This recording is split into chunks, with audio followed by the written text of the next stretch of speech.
इन सारी बातों की हम चर्चा करेंगे। हमारे साथ जुड़ गए हैं वरिष्ठ पत्रकार और राजनीतिक विश्लेषक प्रद्युमन जोशीला जी। प्रद्युमन भाई राम राम। राम राम जी, सभी दर्शकों को नमस्कार, राम राम।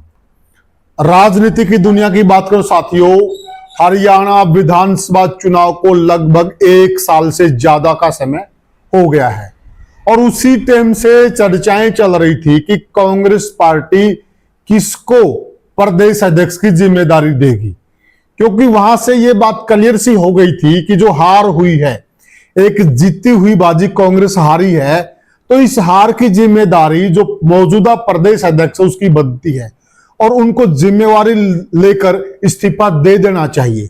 परंतु अध्यक्ष भी अड़े रहे, जिम्मेदारी नहीं ली और ना इस्तीफा दिया, बल्कि दीपक बाबरिया जी ने पहल करते हुए इस्तीफा दिया, पेशकश भी की, उसके बाद इस्तीफा भी दिया। परंतु 1 साल का समय बीत गया, ना इस्तीफा दिया और ना पार्टी ने लिया। एक ऐसी स्थिति चलती रही। अब एकाएक पार्टी जागी और एकाएक पार्टी 1.25 साल के करीब एक ऐसे चेहरे को लेकर आई। उस चेहरे पर भी इनेलो ने आकर एक प्रेस कॉन्फ्रेंस की और प्रेस कॉन्फ्रेंस में आरोपों की झड़ी लगा दी। एक सीएलयू का जिन निकला, जो पुराना जिन है वो निकलाया बाहर। आखिर सच्चाई क्या है इसमें? बड़ी बात क्या है कि जो राहुल गांधी एक अलग राजनीति की बात कर रहे थे, एक साफ सुथरी राजनीति की बात कर रहे थे कि मैं हरियाणा को एक ऐसा प्रदेश अध्यक्ष दूंगा जो साफ सुथरी छवि का हो, उसको तो कहीं न कहीं धक्का लगा है। जिस प्रकार से कि इनेलो ने प्रेस कॉन्फ्रेंस की है और कई सारे आरोपों का जिक्र किया है। पुराने जो सीएलयू का मामला था उसमें कई सारे नेता शामिल थे, उसमें राव नरेंद्र सिंह का नाम भी शामिल था।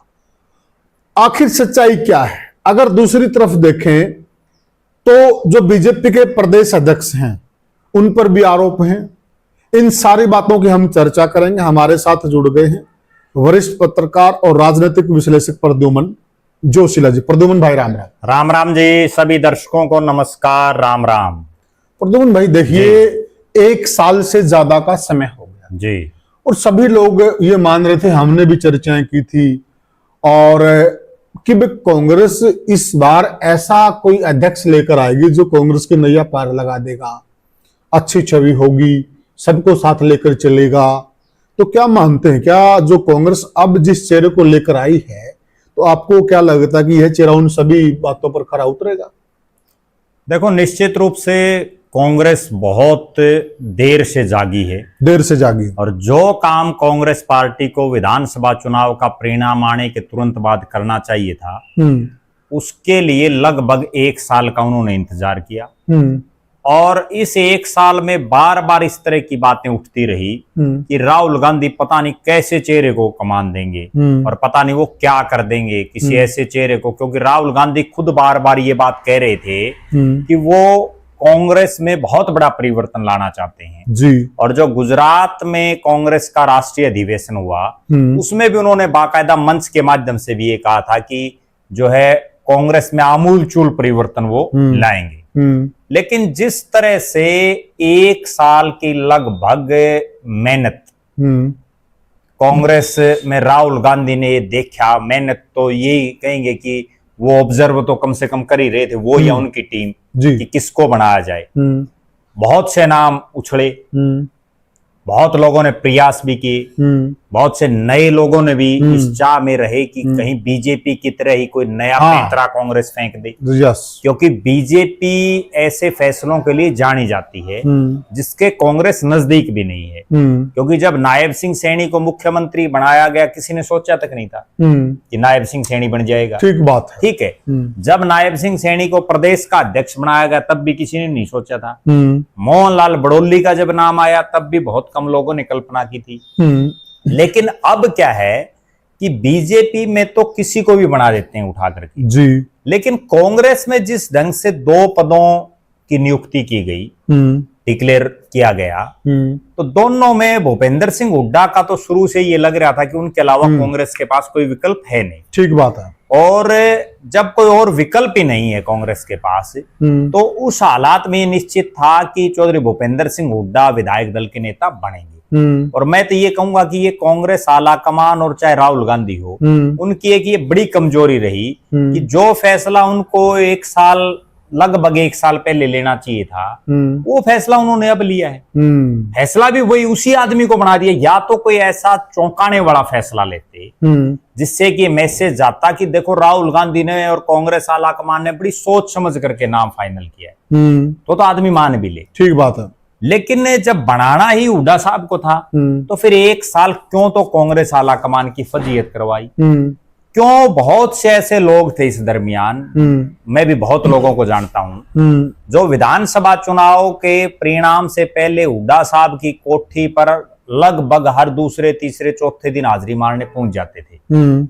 और जैसे ही उन लोगों को ये लगा कि हुड्डा साहब को नहीं बना रही कांग्रेस आलाकमान, तो उन्होंने भी आना जाना बंद कर दिया था। भीड़ कम हो गई थी। बहुत लोग हैं ऐसे, कई तो ऐसे हैं जिनको टिकट हुड्डा साहब ने दिलाई विधानसभा के चुनाव में, राइट बात, और उन्होंने भी कन्नी काट ली सिर्फ इसलिए कि हर तरफ ये प्रचार हुआ कि कुछ तो ऐसे लोग हमारे हिसार डिस्ट्रिक्ट में ही हैं, हर जगह जगह हैं, वे हुड्डा के दिन लद लिए, ये बातें चली। लेकिन हम शुरू से ही ये बात कह रहे थे बार बार कि हरियाणा प्रदेश में कितनी माड़ी से माड़ी हालात में हुड्डा परिवार आ जाए, लेकिन उसके बावजूद 50% में तो ये परिवार कांग्रेस में खड़ा रहेगा। प्रद्युमन भाई, हम इस विषय पे अगले वीडियो में चर्चा करेंगे। आज का जो हमारा इस वीडियो का मुख्य एजेंडा है ना, जो प्रदेश अध्यक्ष हैं, कांग्रेस लाई है राव साहब को। राव साहब आते हैं बीसी वर्ग से, और बीसी वर्ग में फिलहाल बीजेपी, हम पहले भी चर्चा कर चुके हैं कि लगभग यूं मानिए कि जो ओबीसी का वोट बैंक है उसके एक किस्म से रजिस्ट्री इंतकाल कह लीजिए, सब कुछ बीजेपी के नाम हो चुके हैं। और बहुत बड़ा फिलहाल जो मुख्यमंत्री है हरियाणा प्रदेश का, वो इसी समुदाय से आता है। तो ये वोट बैंक तो लगभग वहां इंटैक्ट हो चुका है। क्या लगता है आपको कि बीजेपी का ये वोट बैंक है, इस चेहरे के बलबूते कांग्रेस छीन पाएगी क्या? देखो, पहली बात तो ये है कि जो राव नरेंद्र सिंह जिनको बनाया गया, उनका प्रदेश की राजनीति में कोई बहुत बड़ा नाम नहीं है। ठीक है, वो अपने, बल्कि मैं तो ये कहूं तो भी कोई बहुत बड़ी बात नहीं होगी कि पूरे अहिरवाल में भी उनका कोई बहुत बड़ा नाम नहीं रहा है। और उसका कारण ये रहा है कि उनके पिताजी राव बंसी सिंह, उन्होंने राव बीरेंद्र सिंह जो राव इंद्रजीत सिंह के पिता हैं, उनके साथ राजनीति की, मतलब उनके सानिध्य में राजनीति की शुरुआत की। अच्छा। और उसके बाद वो पंचायत मंत्री भी रहे, 3 बार एमएलए, राव 3 बार विधायक रहे अटेली से। राव नरेंद्र सिंह 2 बार अटेली से विधायक रहे। और उसके बाद जब परिसीमन हो गया तो 2009 में परिसीमन के तहत जो पहला चुनाव हुआ, तो फिर उन्होंने नारनौल से चुनाव लड़ा, हरियाणा जनहित कांग्रेस बीएल की टिकट पर। बिल्कुल। और उसमें वो चुनाव जीत गए। जीतने के बाद जो 5 विधायक वो हल्का से और कांग्रेस में चले गए। उसके बाद उनको स्वास्थ्य मंत्री बना दिया गया कैबिनेट का। लेकिन उसके बावजूद प्रदेश में एक बहुत बड़ा चेहरा, जो एक नामी गिरामी जो चेहरा होता है, वो नहीं रहा है। लेकिन मोहनलाल बड़ौली भी कोई बहुत बड़ा चेहरा नहीं रहे थे। नायब सिंह सैनी का भी प्रदेश में कोई बहुत बड़ा नाम नहीं था। असली कहानी तो ये है कि जब आपको पावर दे दी है पार्टी ने, अब आगे वो कैसे उसको इंप्लीमेंट करते हैं। सीधी और साफ स्पष्ट बात ये है कि अगर वो उदय भान की तरह ही काम किया उन्होंने, जैसे उदय भान ने अपने जो कार्यकाल था पूरा, उस कार्यकाल में ज्यादातर समय चौधरी भूपेंद्र सिंह हुड्डा की कोठी पर बैठ करके ही उन्होंने गुजार दिया। ठीक है, कार्यक्रम भी किए तो वो हुड्डा साहब के कार्यक्रम थे, जाते थे। बिल्कुल, ऐसा कोई कार्यक्रम नहीं है जो हम कैसे भी तो अध्यक्ष कार्यक्रम। वरना आपको कांग्रेस की एक बड़ी बात बताऊं, कांग्रेस नहीं चाहे कोई भी पार्टी हो, बीजेपी भी हो, प्रदेश अध्यक्ष संगठन के लिहाज से सबसे बड़ा पद है। आज अगर प्रदेश की कोई मीटिंग है तो मुख्यमंत्री भी अगर प्रोटोकॉल देखें तो प्रदेश अध्यक्ष के नीचे है। राइट बात है, क्योंकि प्रदेश अध्यक्ष तो मालिक है। अब उदय भान ने जिस ढंग से उनका कार्यकाल रहा, मुझे ये कहने में भी कोई संकोच नहीं कि उनके कार्यकाल में कांग्रेस पार्टी ने पहले से बेहतर प्रदर्शन किया, इसमें कोई दो राय नहीं। क्योंकि उससे पहले के जो प्रदेश अध्यक्ष थे उनमें तो 15 से 31 ये 37 लेके आए, 5 MP भी इनके आए। लेकिन एक एंगल से तो हम ये कह सकते हैं कि बढ़ोतरी हुई, लेकिन दूसरे एंगल से ये भी तो देखो कि वो बढ़ोतरी 10 साल के बीजेपी के राज एंटी इनकम्बेंसी, मनोहर लाल खट्टर के खिलाफ इतना जबरदस्त माहौल प्रदेश में, नायब सिंह सैनी भी एक कोई बहुत बड़ा चेहरा नहीं था तब तक, और किसान आंदोलन की मूवमेंट, खिलाड़ियों की मूवमेंट, प्रदेश के लोग लगातार जिसको ये कहते हैं ना देसी भाषा में छिक लिए थे बीजेपी के राज से बहुत लोग, इन सब चर्चाओं को देखते हुए हर तरफ ये आवाज आ रही थी कि इस बार कांग्रेस 2005 में जो 67 सीटें आई थी ना, उससे ज्यादा भी सीट लेकर रिकॉर्ड तोड़ेगी, लेकिन रह गए 37 पे। और उसके बाद चलो चुनाव में हार जीत लगी रहती है, लेकिन एक नैतिकता भी कहीं ना कहीं होनी चाहिए। वो उदय भान जी में नहीं दिखी राजनीतिक रूप से, उन्होंने इस्तीफा नहीं दिया और लगभग 1 साल तक वो एक्टिव भी कुछ नहीं रहे, क्योंकि जो ये पिछला लगभग 1 साल है इसमें कहीं कोई कांग्रेस की कोई गतिविधि दिखी नहीं, कोई बड़ी रैली, जलसे, जुलूस, कहीं कुछ नहीं दिखा। और इसमें प्रद्युम्न भाई एक बात और देखिए ना, जैसे आपने कहा कि जो प्रदेश अध्यक्ष का पद होता है ना जी, तो प्रोटोकॉल के हिसाब से वो मुख्यमंत्री से भी बड़ा होता है जी, पार्टी संगठन में जी। अब देखा जाए ना, प्रदेश अध्यक्ष उदयभान थे, कार्यक्रम उदयभान की तरफ से तय होने चाहिए थे जी, और कार्यक्रम का जो मैन चेहरा उदयभान जी होने थे।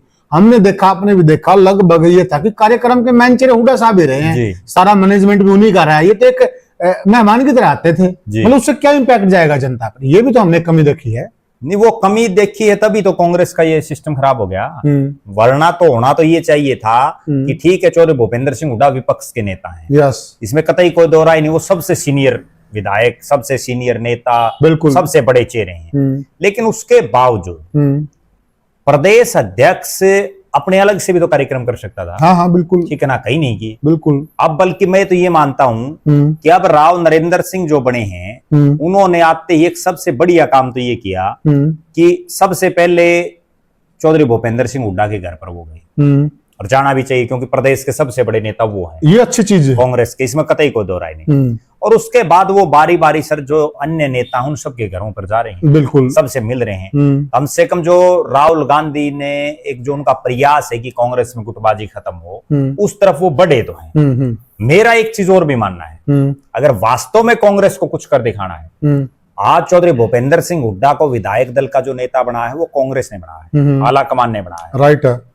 अब जो 37 में से 36 विधायक बाकी बच गए, उन 36 के 36 विधायकों को भी अगर वो वास्तव में कांग्रेस के हितैषी हैं, अगर वो वास्तव में चाहते हैं कि कांग्रेस में गुटबाजी खत्म हो, तो उन 36 के 36 विधायकों को, चाहे वो किसी खेमे से रहे हो या कहीं से भी रहे हो, उनको भी हुड्डा साहब के आवास पर जाकर के उनको बधाई देनी चाहिए।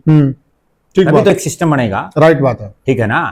और उसके बाद हुड्डा साहब को भी अगर वो भी बड़प्पन दिखाएं तो फिर जो है इन 37 के 37 विधायकों को बुलाना चाहिए अपने आवाज। अच्छा प्रद्युम्न भाई एक बात बताइए, जनता के जन में भी सवाल है, सबके जन में सवाल है जी, जो प्रदेश अध्यक्ष होता है ना, उस संगठन में सबसे बड़ा पद होता है, क्या मतलब आपको लगता है कि पार्टी को एकजुट करने में जो कड़े फैसलों की जरूरत है, यह जो प्रदेश अध्यक्ष है कड़े फैसले ले पाएगा क्या? और उन कड़े फैसलों में हो सकता है कि हुड्डा साहब से भी मनवाना पड़ जाए, या उन कड़े फैसलों में जो कुमारी शैलजा है उन सबको भी मतलब थोड़ा सा नट बोल्ट टाइट करने पड़ जाए, तो आपको लगता है क्या इस प्रदेश अध्यक्ष में वो दम है? देखो ऐसा है, ये प्रदेश अध्यक्ष फैसला तो क्विकली ले सकता है, इसमें तो कोई दो राय नहीं। अच्छा, उसका कारण बताऊं आपको। 2009 में हमने वो चीज देख ली, जब कुलदीप बिश्नोई फैसला नहीं कर पा रहा था कि भाई मुझे कांग्रेस के साथ जाना है, मुझे विपक्ष में रहना है, मुझे कांग्रेस में मर्ज करनी है, समझौता करना है, क्या करना है, अगर कुलदीप बिश्नोई समय पर फैसला ले लेता तो कुलदीप बिश्नोई क्या पता डिप्टी सीएम या क्या पता भविष्य मुख्यमंत्री बन जाता, ठीक है। लेकिन वो फैसला राव नरेंद्र उसका सबसे बड़ी कड़ी थी। जो 5 विधायक भागे थे हरियाणा जनहित कांग्रेस छोड़ करके, उनमें सबसे बड़ा चेहरा राव नरेंद्र सिंह थे। तो फिर क्यों ना ये कह सकते हैं कि कुछ लोग तो कह रहे कि नहीं ये तो पसंद है हाईकमान की, तो फिर क्यों ना ये कह दे कि ये पसंद हुड्डा की है? देखो इसमें भी कतई कोई दो राय नहीं कि ये हुड्डा साहब के तो नजदीक की है, लेकिन उसके बावजूद मैं एक बड़ी कड़वी बात बताता हूँ, उससे ये भी अंदाजा लगाया जा सकता है कि हुड्डा साहब ने इनके लिए विधानसभा के चुनाव में कितने प्रयास किए, जिसकी तरफ किसी का ध्यान नहीं है।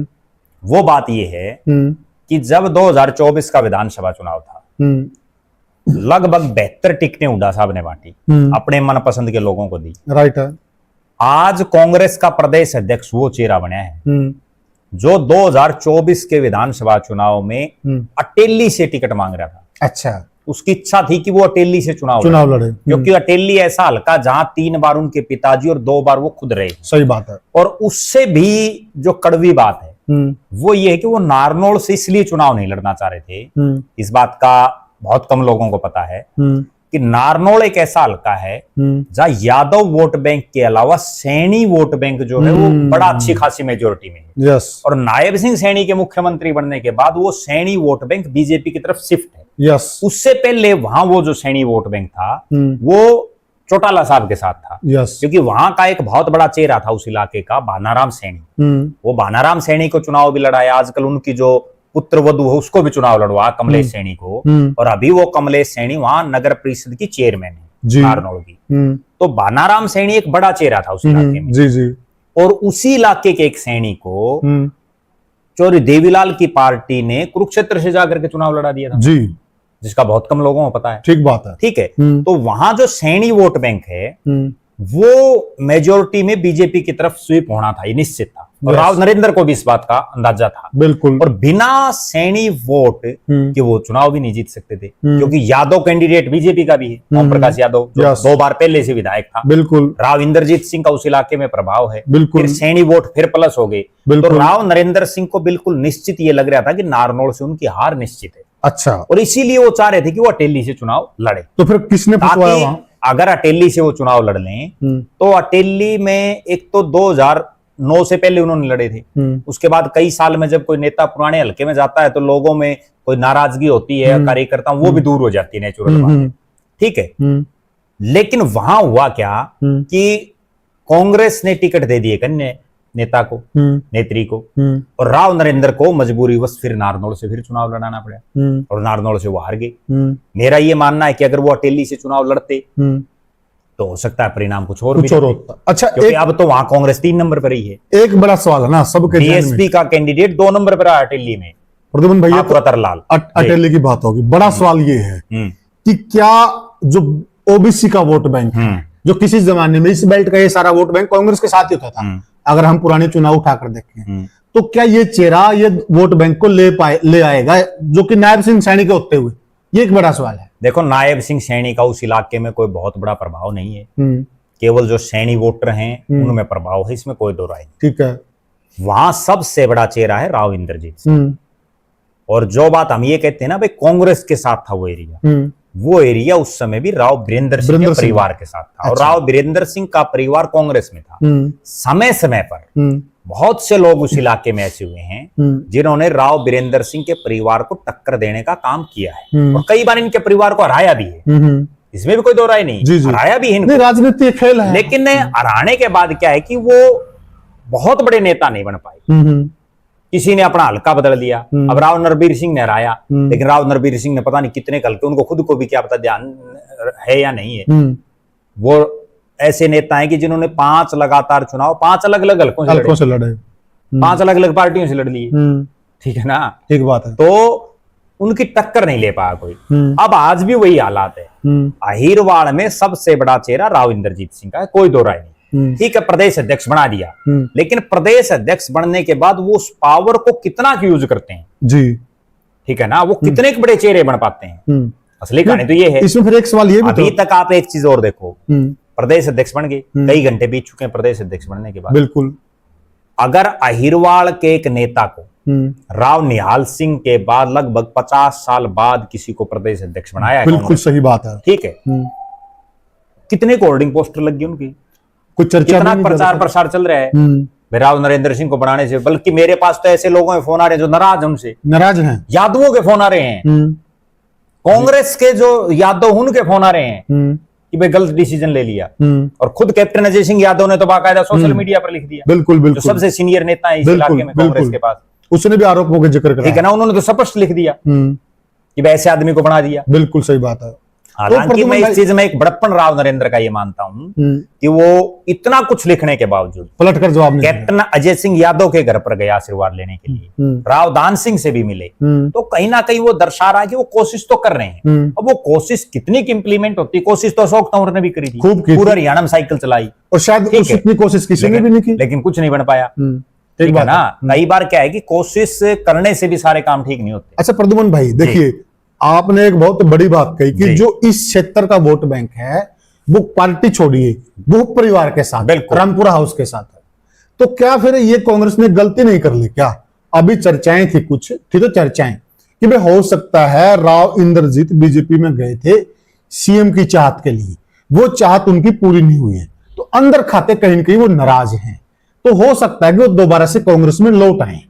तो कहीं न कहीं फिर कांग्रेस ने दरवाजा नहीं बंद कर दिया क्या राव के लिए? देखो, इससे ना तो कोई दरवाजा किसी नेता का बंद होता, ना कुछ और, क्योंकि प्रदेश अध्यक्ष एक अलग चीज है। अगली और बड़ी बात मैं बता दूं कि ये जरूरी नहीं है कि ये प्रदेश अध्यक्ष अगले चुनाव तक रहेंगे, ठीक है, क्योंकि लगभग अमूमन हम देखते हैं कि 3 साल का कार्यकाल होता है। अब से 3 साल तो 2028 में हो जाएंगे। ठीक है, ठीक है, क्या पता उसका चुनाव भी इनकी उसमें नहीं होगा, वो जरूरी नहीं है, क्या पता उससे पहले कोई नया आ जाए। ठीक है ना, ये कोई कैसा काम कर पाएंगे, हो सकता है इसी को दोबारा रिपीट कर दें, वो तो एक अलग बात है, क्या पता बीच में बैठा दे पार्टी। बिल्कुल सही बात है। अब जिस ढंग से इन पर आरोप जो लग रहे हैं, ठीक है, उन आरोपों के चलते क्या पता ऐसा बवाल प्रदेश में मच जाए, पार्टी को बीच में बैठाना पड़ जाए। हमने तो कांग्रेस में वो चीजें भी देखी हैं, टिकट आज डिक्लेयर कर दी, अगला कल नॉमिनेशन भरने इतनी देर में किसी और को अनाउंस कर दी। आखिरी सवाल है जी, तो क्या लगता है कि जो इतनी देर से फैसला लिया, क्या इन आरोपों को हाईकमान को पता नहीं था? क्या आपको लगता है कि ये आरोप जो लगाए जा रहे हैं ये कांग्रेस को नुकसान करेंगे? देखो, ऐसा अगर हाईकमान को इन बातों का नहीं पता था तो फिर क्या किया हाईकमान ने? ठीक है, और अगर हाईकमान को पता था और फिर भी बना दिया तो इसका मतलब जो है, जो राहुल गांधी कह रहे थे उन्हीं में विरोधाभास है, यानी जो होमवर्क पूरा नहीं है। बिल्कुल नहीं है। लेकिन ठीक पहले है, भी हम कई बार एक तंज कस चुके हैं जी, भाई ये जो होमवर्क वाला सौदा है कांग्रेस का बस का को नहीं, बीजेपी तक करवा लिया। बिल्कुल। ये देखो, निश्चित रूप से ठीक है, राव नरेंद्र सिंह बने हैं, इसमें कोई दो राय नहीं कि उनको बनाने में एक नया पैंतरा खेल के देखा है कांग्रेस ने। अब वो कितना कामयाब होगा वो अगले लगभग ज्यादा दिन की बात नहीं है, 15 दिन में पता चल जाएगा रिजल्ट का थोड़ा बहुत 15 दिन में ही एक आइडिया से आ जाएगा। 15 दिन में इसलिए पता चल जाएगा कि आज 32 जिला प्रधान कांग्रेस ने बना रखे हैं। उन 32 में से अब तक सारे के सारे ना तो हुड्डा साहब की कोठी पे पहुंचे हैं आशीर्वाद लेने, बहुत रोचक ना बात है। सारे के सारे शैलजा की कोठी पर पहुंचे हैं, ना रणदीप सुरजेवाला के पहुंचे हैं। वो क्या रहा है कि एक रणदीप सुरजेवाला का चला जाता, दूसरा हुड्डा का चला गया, तीसरा शैलजा का चला गया। अब ये 32 के 32 राव नरेंद्र के पास जाते हैं या नहीं जाते, ये भी उसी में पता चल जाएगा। ठीक है, और फिर अगली बड़ी रोचक कैसे बात, एकजुट होगी कांग्रेस? अगली बड़ी रोचक बात है कि अभी वीरेंद्र सिंह का लड़का ब्रिजेंद्र सिंह अपनी अलग से एक यात्रा कर रहा है। ठीक है, शैलजा अलग से कर लेगी कहीं ना कहीं, हुड्डा साहब दीपेंद्र अलग से कर लेंगे। अब राव नरेंद्र कौन सा का मजा होगा, क्योंकि उदय भान के साथ सबसे बड़ी समस्या तो यही थी कि वो हुड्डा साहब के अलावा किसी का जाया नहीं करता। ठीक है ना, अब राव नरेंद्र का ही पता चल जाएगा, अगले 15 दिन में पता चलेगा। तो इस यात्रा में पता लग जाएगा वो साथ देंगे नहीं देंगे। बिल्कुल, घर पे तो हो गए चौधरी साहब वीरेंद्र सिंह के, ऐसा है ना, घर पे तो वो सब गजारे हैं। एक बार तो नया नया कोई आदमी बनया है, 50 साल बाद जो है थोड़ा हाईकमान को संदेश भी देना इतनी है। बड़ी चौधर आई है तो एक बार तो करेंगे, लेकिन असली कहानी तो तब पता चलेगी ना। अब वो एक बार सबसे मिले, उसके बाद वो क्या हुड्डा साहब की कोठी पे बैठे रहेंगे उदय भान जी की तरह, या वो दूसरों के को भी उतना ही वेटेज देंगे। हालांकि मुझे ये कहने में भी कोई संकोच नहीं कि हरियाणा प्रदेश में जितना चौधरी भूपेंद्र सिंह हुड्डा का मजबूत नेटवर्क है या जितना वोट बैंक उनके पास है, उसका 10% भी नहीं है बाकियों पर। दो प्रद्युमन भाई, मैं बिल्कुल एक लाइन का जवाब चाहूंगा जी। आरोप इन पर भी हैं जी, लेकिन आरोप तो बीजेपी के प्रदेश अध्यक्ष पर भी, उसकी चर्चा क्यों नहीं हो रही? फिर अगर आरोपों की चर्चा है, कांग्रेस के आरोप तो बीजेपी के आरोप नहीं क्या? वो भी समस्या ये है ना कि बीजेपी के प्रदेश अध्यक्ष पर जब आरोप लगे तो बीजेपी का एक सबसे वरिष्ठ मंत्री तो बोल रहा और कांग्रेस वाले फिर भी नहीं। राइट बात, बहुत तो बढ़िया। कांग्रेस में कमियां है ना। अब ये बात तो कांग्रेसियों को कहनी चाहिए। अच्छा, मैं तो एक बात और भी मानता हूं, ने तो ट्वीट तो किया है, ट्वीटों से काम थोड़ी चलता है। अब मैं एक बड़ी बात और बताऊं, अब रामपाल माजरा ने राव नरेंद्र के लिए तो प्रेस कॉन्फ्रेंस कर दी। राइट बात है। ठीक है, जब बीजेपी के प्रदेश अध्यक्ष पर इतने गंभीर आरोप लगे तो कितने की नेल्लो वालों ने प्रेस कॉन्फ्रेंस करी थी। बहुत सही कहा आपने। ठीक है ना, और वो यूं भी तो कह रहे भाई आरोप तो फिर एबे के ऊपर भी हैं। हाँ, कांग्रेस भी तो ये करिए करा, वो हमारे लिए प्रेस कॉन्फ्रेंस करे तो एबे के ऊपर भी आरोप तो करनी चाहिए ना। अधिक संपत्ति के। कांग्रेस वाले घर क्यों बैठे हैं, सबसे बड़ी समस्या तो ये है ना, वो एक्टिव क्यों नहीं हो रहे। अब आप देखो, जैसे ही प्रदेश अध्यक्ष बना तुरंत प्रभाव से इंडियन नेशनल लोकदल ने प्रेस कॉन्फ्रेंस कर दी। कांग्रेस वाले क्यों सो रहे हैं, ठीक, वो क्यों नहीं कर रहे? राजनीति इसी को तो कहते हैं। उनको भी तो करनी चाहिए। बिल्कुल ठीक बात है। ठीक है ना, वो भी तो ये बताएं कि भाई ये मामला है। नहीं बता रहे, वो चुपचाप बैठे हैं। सही बात है। तो साथियों, लगभग हमने जो हर पहलू था उस पर चर्चा की है। अब देखते कि देखो, आरोपों की झड़ी लग रही है चारों तरफ से, निकलता क्या है। रही बात, कांग्रेस ने एक दाव लगाया है ओबीसी वोट बैंक पे। अब ओबीसी वोट बैंक जो दक्षिण हरियाणा का है वो तो एक रामपुरा हाउस के साथ लगभग चलता है। अब जो बाकी हरियाणा का है उसमें राव नरेंद्र के चेहरे का कितना असर पड़ेगा, कितना ये कैश कर पाएंगे, कितना इनका मतलब और बाकी क्षेत्रों में अब इनका प्रभुत्व है, वो आगे हम देखेंगे, पता भी चलेगा, रिपोर्ट्स कार्ड देखेंगे और उस वक्त आपको बताएंगे भी। तो साथियों, अभी के लिए इस चर्चा में इतना ही, फिर मिलेंगे किसी और मुद्दे पर, किसी और चर्चा में। तब के लिए राम राम राम।